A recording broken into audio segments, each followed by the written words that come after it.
Televiewers, greetings and welcome to this edition of Issues Today. Issues Today shall be taking a look at the evolution of Christianity in Cameroon. Christianity has been around for quite some time, more than a century, even more than 150 years. The clergy as a whole has come under sharp criticism of late for deviant behavior. Now, what accounts for this? Today we shall be talking to the clergy to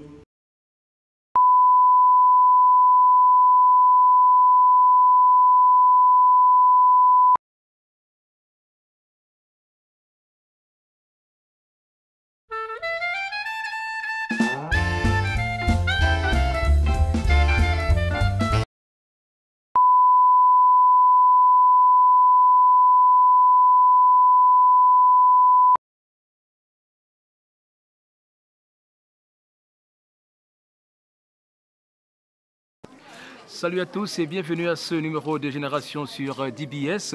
Génération est une émission de sport spécialement conçue et consacrée aux sportifs, précisément ceux-là qui ont marqué l'histoire de notre sport, sans oublier la génération actuelle. Bref, c'est une émission consacrée à toutes les générations. Aujourd'hui, nous aurons l'insigne honneur et le plaisir de recevoir une grosse pointure du football camerounais, ancien sociétaire de la Dynamo de Douala, ayant été de plusieurs expéditions avec l'équipe nationale de football du Cameroun, les Lions indomptables. Isaac Sinkot, puisqu'il s'agit de lui, est bien notre invité.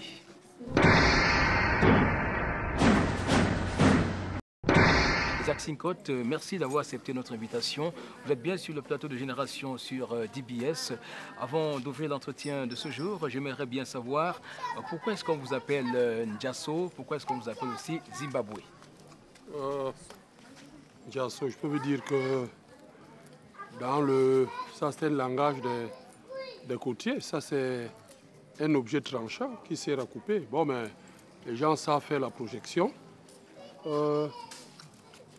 Le fait, je peux dire, d'être rude sur l'adversaire a fait en sorte que le public et mes fans m'attribuent ce nom que je n'ai pas choisi, mais que je porte bien.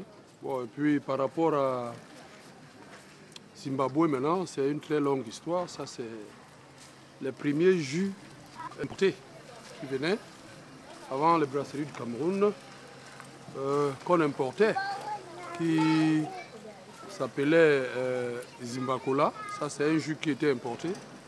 Bon, à travers cette appellation de Zimbacola, j'ai un oncle qui est maintenant au kilomètre 10, à la personne de Isolaluc, qui abrégeait donc ce nom en appelant Zim, pour ne pas dire Zimbacola. Ouais. Bon, et comme la tribune, le virage, ceux qui viennent du kilomètre 8, ça c'est là, ouais. Le fait donc d'appeler Zim là-bas, et à l'époque là où, quand la Dynamo chauffait, il y avait donc, on venait d'entrer dans l'histoire de l'Afrique du Sud, ouais. À travers donc Zim, il y avait donc Zimbabwe qui s'approchait, donc la lutte des Africains du Sud par rapport à leur indépendance a fait donc en sorte que ceux qui écoutaient cette abréviation de Zim, ça lui a accouché donc Zimbabwe. Voilà, donc c'était donc comme ça que ces deux sobriquets étaient affectés. Voilà, on retient donc que Isaac Sinkot a été un véritable combattant sur l'ère de jeu. Il a donc reçu des appellations qui aujourd'hui cadrent avec ce qu'il était sur l'ère de jeu. Avant donc de poursuivre l'entretien avec Isaac Sinkot, nous allons vous permettre de regarder cet entretien ou alors tout simplement ce portrait qui nous ressort la biographie d'Isaac Sinkot. Cela pourra édifier les uns pour ceux-là qui n'ont pas connu à le découvrir et puis pour les autres, ceux qui l'ont d'ailleurs connu à le redécouvrir. Suivant plutôt la biographie d'Isaac Sinkot.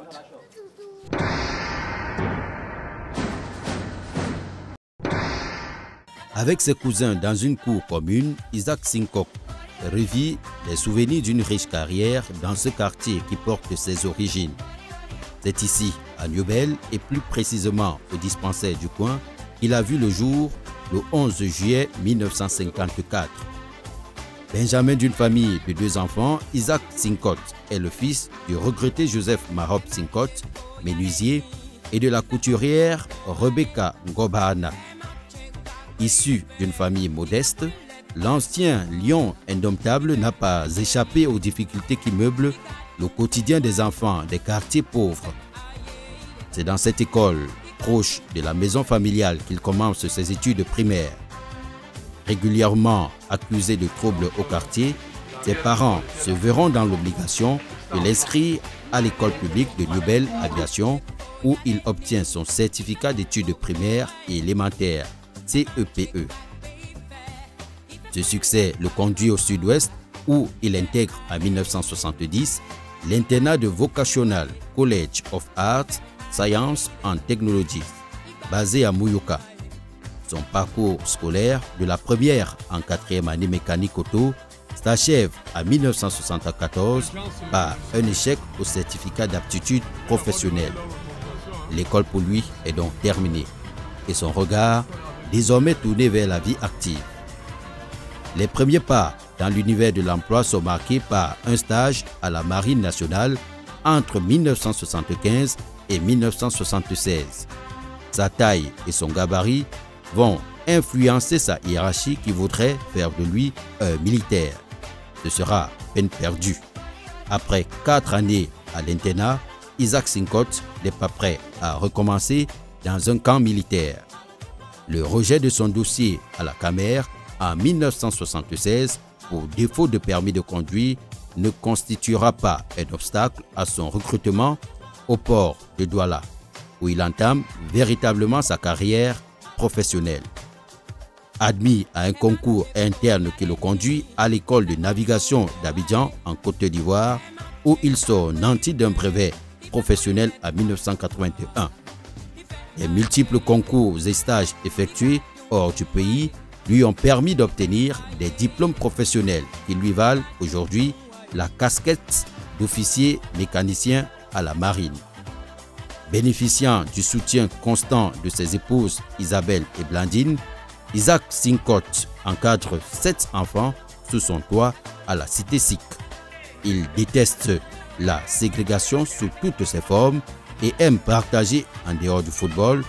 Sincotte adore les balades à l'intérieur du pays et savoure avec plaisir la musique camerounaise.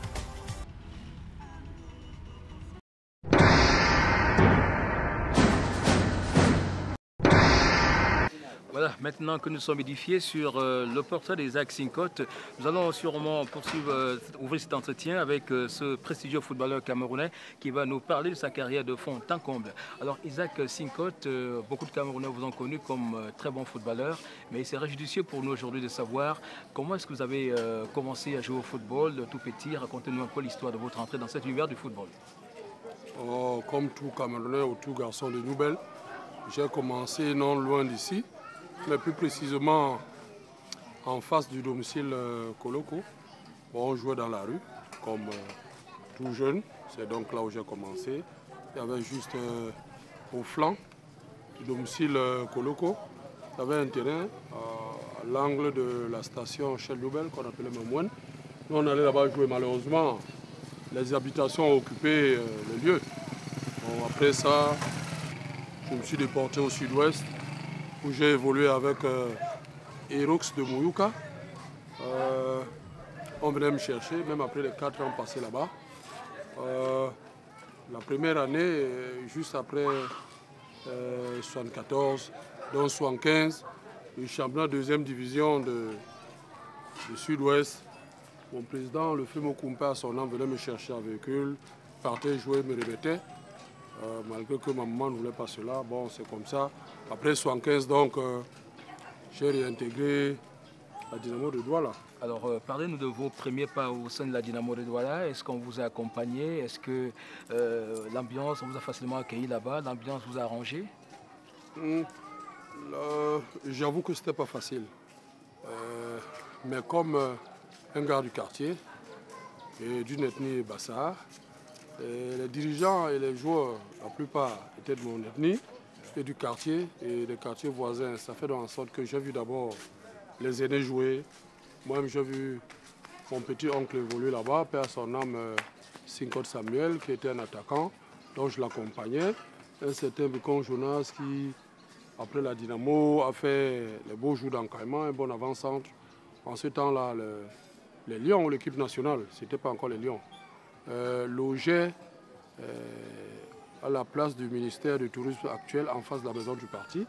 C'est là où l'équipe nationale logeait. Donc comme il avait un vélo à l'époque, il me portait sur le vélo, je l'accompagne au lieu de la veiller, du moins de l'équipe nationale, et je rentrais avec le vélo à la maison. Donc je m'imprégnais déjà des réalités. Donc voilà. Donc le moment venu, j'ai pu faire beaucoup d'efforts parce que ça m'intéressait.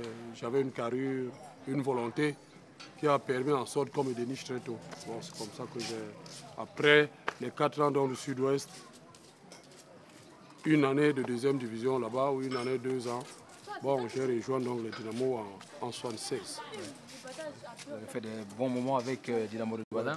Alors, comment est-ce que les parents vous regardaient à cette époque? Est-ce qu'ils vous laissaient facilement l'attitude d'aller jouer? Est-ce qu'ils ne trouvaient pas que Sincotte pouvait être délinquant dans un quartier comme Loubel?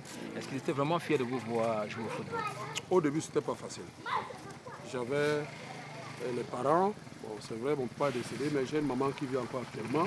Elle n'était pas d'accord. Parce que d'ailleurs, j'étais très distrait. Quelqu'un qui aimait trop le jeu. Bon, le cahier pour moi, c'est pas forcing que je reprenais mes leçons le soir. Hein. D'abord que j'oubliais facilement. C'est quand on me réveillait, tu fais tes devoirs et puis bon, je prenais ma tête. Donc, c'était pas facile. Elle me tenait à l'œil vraiment. Justement, nous avons rencontré la maman d'Isaac Sincotte et quelques membres de la famille qui ont bien voulu réagir par rapport au début de la carrière de ce footballeur que le monde entier a connu par rapport à ses prestations. Nous allons donc vous laisser l'occasion de suivre leur réaction par rapport au début d'Isaac Sincotte.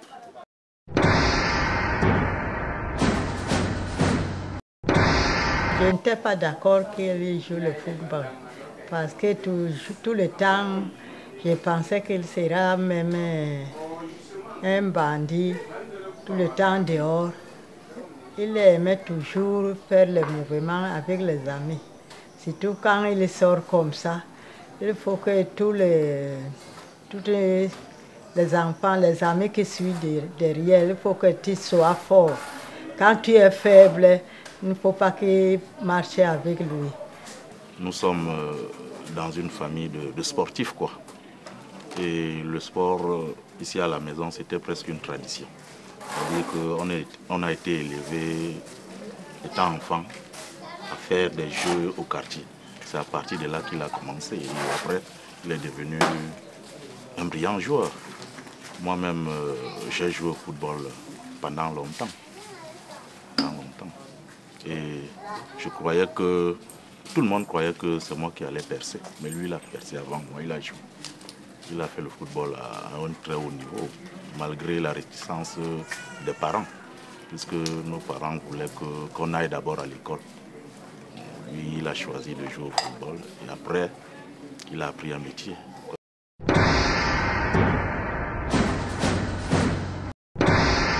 Voilà, Isaac Sincotte, on vient donc de suivre cette réaction de quelques membres de la famille par rapport à vous. Alors maintenant, nous allons parler d'autre chose. Lorsque vous arrivez au sein de la Dynamo de Douala, à quelle occasion vous arrivez dans cette équipe et comment vous parvenez à vous imposer et quand on vous donne l'occasion de jouer? Est-ce qu'il y avait une occasion qui a permis aux dirigeants de vous faire confiance et de dire maintenant, Isaac Sincotte, on peut te jeter à l'eau, va tenter ta chance? Oui, c'est vrai. Les effectifs des clubs, que ce soit la Dynamo ou ailleurs, on ne les renouvelait pas. Hein. C'est-à-dire, les joueurs pouvaient jouer même jusqu'à 40 ans, jusqu'à ce qu'ils cessent de jouer. Bon, il y a eu un empêchement un jour. On a programmé un match à Bamenda, parce que je crois que là, c'était déjà en première division. Je puisse m'imposer, mais déjà, je jouais le rôle de remplaçant. Et il y a eu un match où il fallait qu'on aille jouer, je crois, entre Bafsam, Konsamba et Bamenda, je ne me rappelle plus bien. Les anciens étaient indisponibles. On ne pouvait pas... Vous vous souvenez de ces anciens? Oui, à l'époque, de l'équipe était indisponible. C'est-à-dire qu'on ne pouvait pas avoir tous les joueurs sous la main ce jour. C'était une convocation. C'est-à-dire qu'on avait programmé un match, je peux dire un jour ouvrable. Hein. C'était un jeudi ou bien quelque chose comme ça. Ou bien un samedi. Bon, on ne pouvait pas avoir tous les joueurs sous la main. Donc on pouvait prendre que ceux qu'on pouvait avoir là, qui soient en forme ou pas. C'est comme ça donc les titulaires étaient absents. On a pu me récupérer. On a fait chemin ensemble.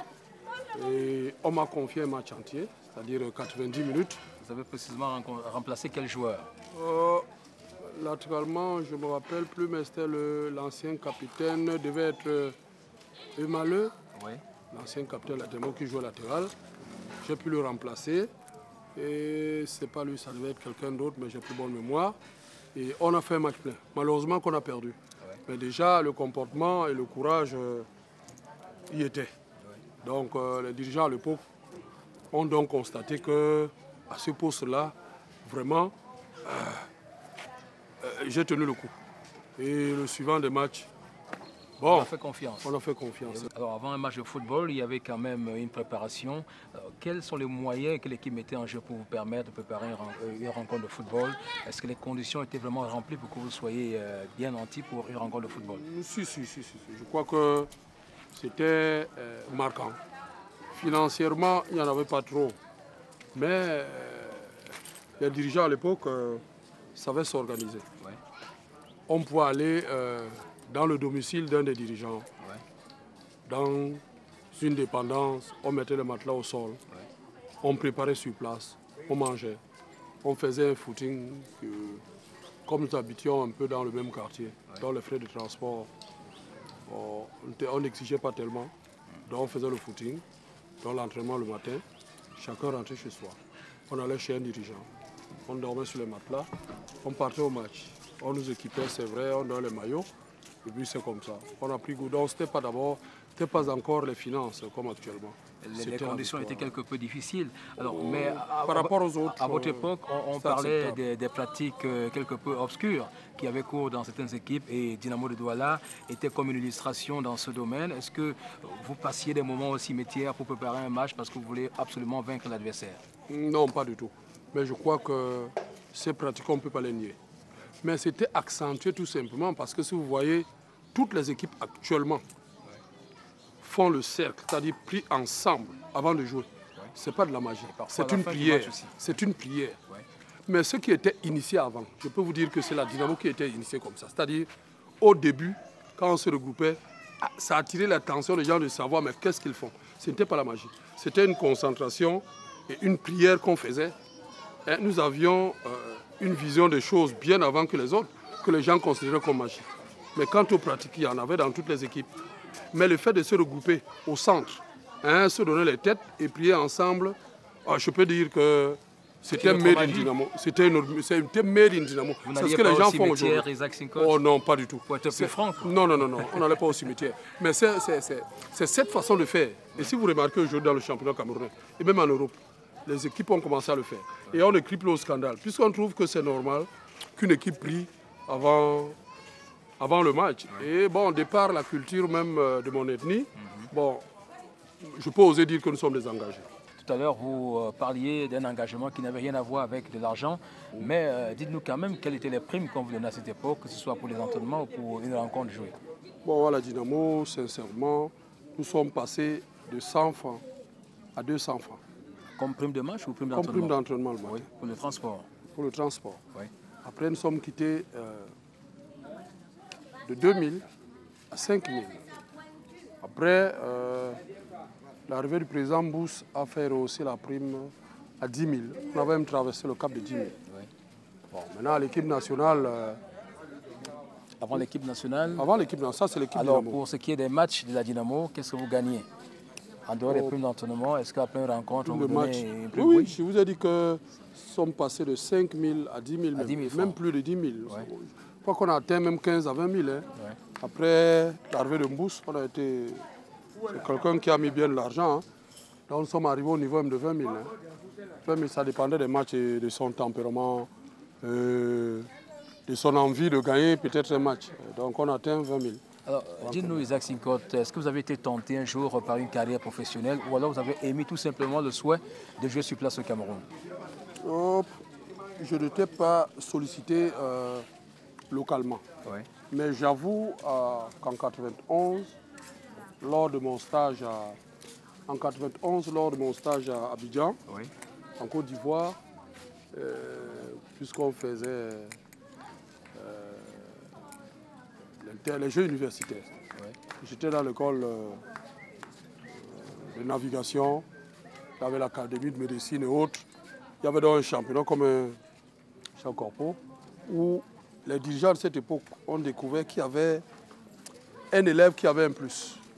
Bon, ils ont tenté de me convaincre qu'après mon séjour là-bas, si je pouvais continuer. Bon, ben naïvement, bon, je ne voyais pas les choses comme telles. Encore plus qu'ici, c'était un test, un concours professionnel interne, où quand tu recevais ton diplôme, tu rentrais et tu avais le double de ton salaire. C'était là, dans ma tête. Ça veut donc dire que j'ai décliné l'offre, hein, de continuer de passer plus du temps en Côte d'Ivoire en juin. Hein. C'est comme ça que donc, de ce côté, j'ai été tenté. Mais je n'avais pas un guide, je n'avais pas un conseiller. J'aurais pu continuer, voilà. J'aurais pu continuer en fréquentant et en jouant. Peut-être que ça devait donner autre chose. Voilà, la génération reçoit aujourd'hui Isaac Sincotte, ancien footballeur, ancien sociétaire de la Dynamo de Douala, ayant été de plusieurs expéditions avec les Lions indomptables du Cameroun. Il y a sûrement des personnes qui ont l'occasion de voir Isaac Sincotte jouer et à travers eux, nous aurons sûrement des témoignages qui vont nous permettre de mieux comprendre qui était cet homme et qu'est-ce qu'il a fait de merveilleux pour notre football. Suivons plutôt.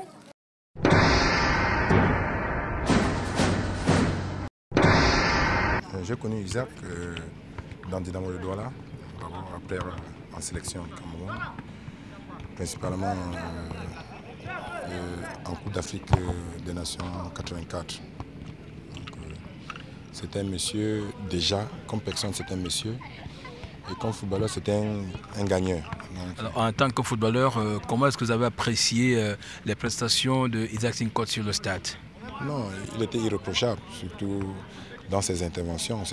Comme j'ai dit tantôt, c'était un très grand gagneur. Et on avait toujours envie de copier sa